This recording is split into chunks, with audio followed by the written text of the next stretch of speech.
হ্যাঁ, অবশ্যই এখানে একটা কথা বলার যে করোনা অতিমারিকাল তো আমরা সকলেই সাক্ষী থেকেছি এবং এই কথা একেবারেই কারো অগোচরে মানে কারো আর কি অপ্রকাশ্যে নেই যে করোনা অতিমারির পরবর্তী যে উত্তর পর্ব সময়কালটা সে সময় স্টুডেন্টদের একটা স্কুলমুখী প্রবণতা খানিকটা কমে গিয়েছিল।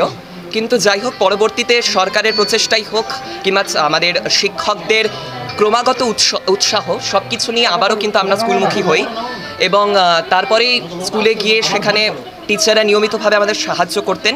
যদিও আমার স্কুল টিচাররা বলবেন যে আমি স্কুলে অতটা নিয়মিত ছিলাম না, কিন্তু তা নয়, অবশ্যই স্কুল টিচাররা সব সময় আমার পাশে ছিলেন। তারা সবসময় আমাকে উপদেশ দিয়ে গেছেন এবং বলে গেছেন যে আগামীতেও অবশ্যই সাহায্য করে যাবেন। সুতরাং এইভাবে আমি ভাগ করি না যে স্কুলদের আলাদা ভূমিকা রয়েছে, আমি মনে করি এটা একটা যৌথ ভূমিকা যার মধ্যে প্রত্যেকেরই একটা গুরুত্বপূর্ণ অবদান আছে। যারা মাধ্যমিক দেবে তাদেরকে একটা কথাই বলবো যে কনসেপ্ট গ্রো করতে হবে, কেবলমাত্র মুখস্থ করলে চলবে না।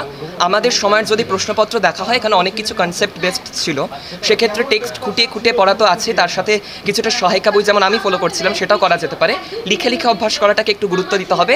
আর সবচেয়ে বড় কথা, কৌতূহল তোমাকে শেখাবে যে কী করে জিনিস জানতে হয়, সুতরাং সেই জ্ঞান পিপাসা বা তৃষাটাকে বাড়াতে হবে, এটাই আমার উপদেশ। ব্রেক লার্নিং মেথড, টিচার আমাদের বলেছিলেন যে ব্রেক লার্নিং মেথডে পড়াটাই সব থেকে ভালো উপায়, কেননা ম্যারাথন লার্নিংয়ের মতো যদি আমি একটানা পড়তে থাকি কোনো বিরতি ছাড়াই, তাহলে সেই পড়াটা ততটা প্রোডাক্টিভ হয় না। সেক্ষেত্রে মাঝে মাঝে ব্রেক দিয়ে প্রতি 40 মিনিটের পরে 5 থেকে 10 মিনিট ব্রেক দিয়ে আবার পড়া, সেটাকেই আমি সব থেকে শ্রেয় মনে করি। প্রথম এক্সপেক্ট একেবারে করিনি সেভাবে আর কি, তবে প্রথম 10 একটা কিছু করবো ভাবছিলাম। অ্যাকচুয়ালি সেরকম কোনো আর কি অবশ্যই সময়ানুবর্তিত একটা বিষয় ছিল, তবে এমন না যে রুটিন বাঁধা নিয়মেই চলছি।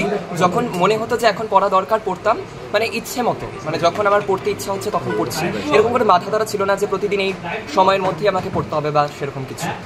আমার তো বায়োলজি খুব ভালো লাগে, আর তাছাড়া ফিজিক্স কেমিস্ট্রি মানে সায়েন্স নিয়ে আপাতত এগোনোর ইচ্ছে। ভবিষ্যতে কি হবে, কি পরিকল্পনা করেছো? মেডিকেল লাইনে এগোনোর ইচ্ছা, ডক্টর আপাতত লক্ষ্য।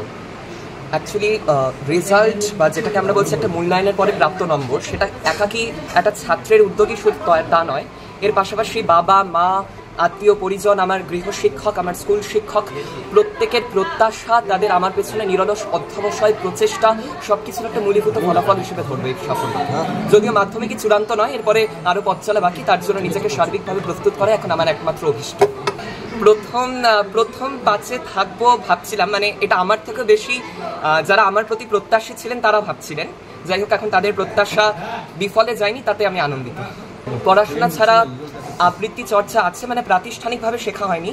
গান একসময় শিখেছিলাম, ড্রয়িং শিখেছি, তাছাড়া গল্প লেখা, কবিতা ইত্যাদি সব আর কি, যেগুলো আর কি বিভিন্ন সুকুমার শিল্পকলা, সেগুলোর সাথে আমি একটু একটু করে জড়িত। যদিও ক্লাস 10-এর পড়ার চাপে সব কিছু খুব সময়ভাবে দেওয়া হয়নি, তবে আবারও পুনরায় সেগুলোকে চালু করার ইচ্ছে আছে।